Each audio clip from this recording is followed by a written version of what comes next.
Hey guys, this is Andy Alcantar with eXp. Hope you're doing well. Wanted to make this video to quickly talk to you about how to use Skyslope if you haven't already.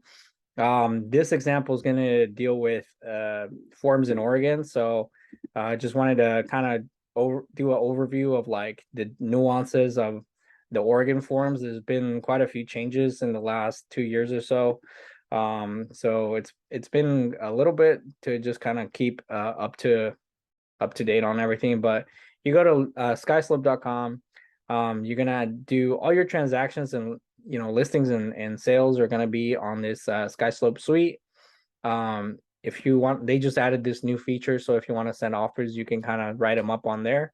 And Breeze is for disclosure. So if you want to send some of those like disclosures that you want to sell to your or send to your clients, you can quickly do that, so you don't have to keep it as part of your overall package of like stuff you need signed. So if you click on this Skyslope forms, let me sign in real quick.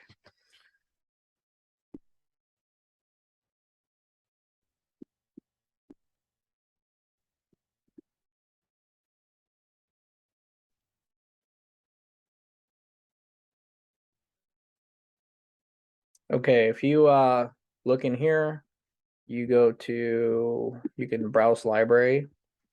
And if you notice, if you have everything synced up, you might have to do a little bit of homework or work if you haven't. But if you have it all synced up, you can search different libraries. You have this new one called Oregon Realtors. So the Oregon Realtors Association, they basically thought it should be fair to include forms for everyone, because before this year actually, you had to pay an organization called OREF, and OREF had a set of forms that you had to subscribe to.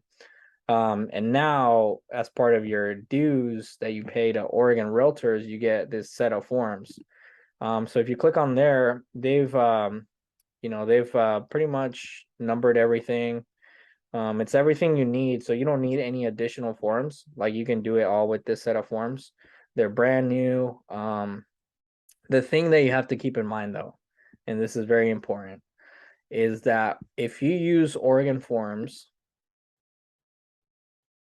so if the listing agent uses Oregon forms, the buyer's agent needs to use Oregon forms. They need to use the same forms. If you use the other ORF forms, they're not valid. So you need to be careful and check. If you don't know if it's not on the MLS, you want to text that agent before you send offers or before you do anything. Otherwise, it can be a big problem. And you're going to have to sign everything twice. So if you go to, let's see, here's Aura Forms. And Aura Forms is interesting because they've been around for a long time. They also have commercial forms, and they have the Spanish translation. The Spanish translation, I've looked over it, and it's, very well done. The thing is that I don't believe you can sign those. So if you want to, if you have clients that speak Spanish, you can send the Spanish forms first, have them read over it, and then have them sign on the English version, which is kind of tedious, but it's better than trying to translate everything on your own. I speak fluent Spanish, and I find it very, very difficult to, go through everything and using the right, wordage or whatever. So if you click on this Aura forms, these are the ones that I'm most comfortable with. And you'll find that probably most agents in Oregon are mostly comfortable with these Aura forms. And that's just because they've been around longer. It should transition over, over time, maybe over the next few years or so, um, as new agents join and decide they want to use the Oregon Realtor forms. Um, and the Oregon Realtor forms, they're newer, and so they haven't had as many updates or changes. And so I think they're cleaner, but again, they're not the preferred or the most commonly used right now. And let me look through some of these. You kind of have to, okay, so this is what I do. I go back to Skyslope. I open up my transaction. I open up my file, right? And then there's a tab that says checklist. That checklist is all the forms that you need. And so if you don't really know which forms you need, you can either ask the state team, they can provide you a list of documentation that they need. Otherwise, the quickest way in the, if you want to kind of like a cheat code, you go to Skyslope, you go to the checklist once you open up the transaction or the file, and it'll give you like required or missing or whatever, and you can see exactly what forms you need.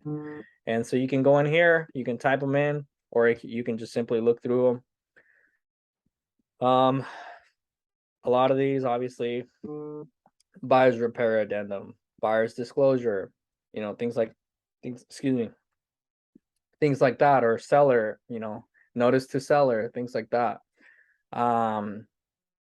They're all bunched in with the disclosures also, and so you can decide if you want to send them all together or separately, and you just start adding them to your file, or you can just click on them if you just need one. But as an example, let's see, you can take things off. Let's do this.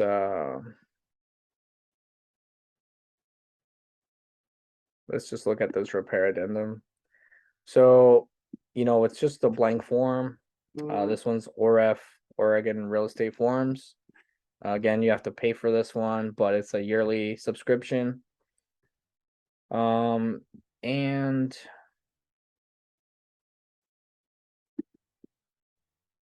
let's just do a new file.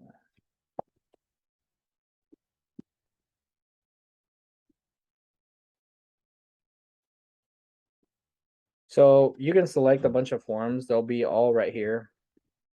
And if you click on it, it'll go into the edit mode, basically.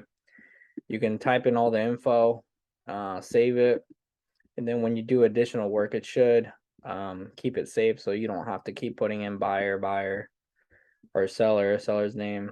It saves it for you.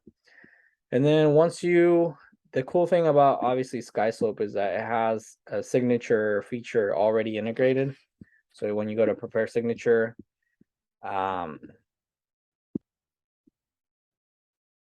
you can choose the parties that need to sign or don't need to sign. And then when you hit next, it'll just, send it over, and then they can sign through DigiSign. They'll get the email and they can just send it right back to you. Super convenient, so you don't have to like download and then upload to DocuSign and then upload again, do all that nonsense. So that's the thing I do like about Oregon. Washington, it's a little different. Washington, let me see, let me go back here.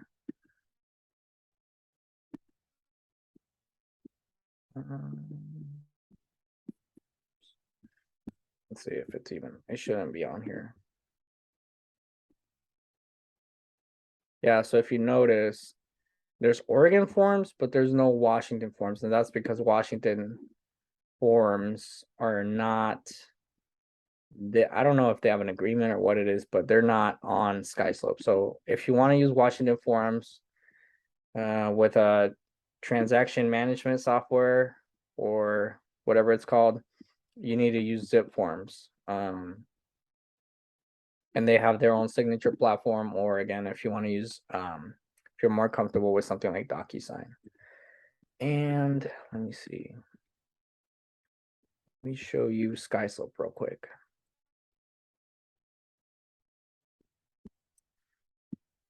Let's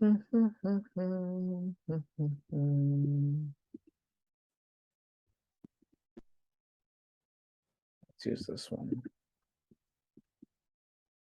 So if you look on here, you can see all the forms that I was talking about. These are all the ones you need. And you just start attaching all your files right there. Sometimes if you're missing something, or if it's not uploaded correctly, or you're missing a signature, something like that, like the state team will comment on here. or you can enter your own comment if you're trying to explain something. Let me go back. If you go to working documents, you can go to office documents, and here you can find any form that you need in terms of eXp, like let's see, W9, the ABA, the wiring fraud advisory. And so you can, the way I like to do it, I mean, rather than just coming here every time, just download it and then save it to your forms. You can do a template and just add it to your template. That's pretty much it. It's pretty straightforward in my opinion, but if you have any questions, or you want to talk more about Skyslope, you can call or text me. Otherwise, thanks. Have a good day.